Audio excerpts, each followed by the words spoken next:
لا إله إلا الله محمد رسول الله عليه صلاة الله. మన సమాజంలో ఎన్ని మనము తప్పుడు సాక్ష్యాలు చెప్తాం. ఒక వంశంలో, ఒక సమాజంలో, ఒక స్నేహితుల విషయంలో మనకు ఇష్టం కాని వ్యక్తుల పట్ల మనం చూపించే అక్కసు, వ్యతిరేక సాక్ష్యం, తప్పుడు సాక్ష్యం, మనకు తెలియని, మనకు జ్ఞానం లేని ఆ విషయంలో కూడా మనం కలగజేసుకొని చెప్తాం. అల్లాహ్ దగ్గర ఇది రాయబడుతుంది. మహాప్రవక్త సల్లల్లాహు అలైహి వసల్లం చెప్పారు, అలైకుం బిస్సిద్క్, మీ ముందు సత్యం తప్పనిసరిగా ఉంది. నిస్సందేహంగా సత్యం మిమ్మల్ని మార్గదర్శకం చేస్తుంది స్వర్గం వైపుకి.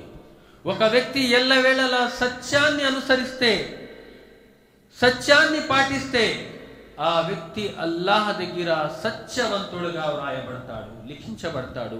అతనికి సత్యవంతుడు అనే బిరుదు ఇవ్వడం జరుగుతుంది. దీనికి వ్యతిరేకలో ఒక వ్యక్తి అసత్యాన్ని ఎన్నుకుంటే ఆ వ్యక్తికి ఆ అసత్యం నరకం వైపుకి మార్గదర్శకం చేస్తుంది. తర్వాత ఎల్లవేళలా అతను అసత్యంలో మునిగి తేలుతూ ఉంటే నిస్సందేహంగా అల్లాహ్ నరకాగ్నిలో పడవేస్తాడు. అల్లాహ్ దగ్గర ఆ వ్యక్తుడు అసత్యవంతుడుగా వ్రాయబడతాడు.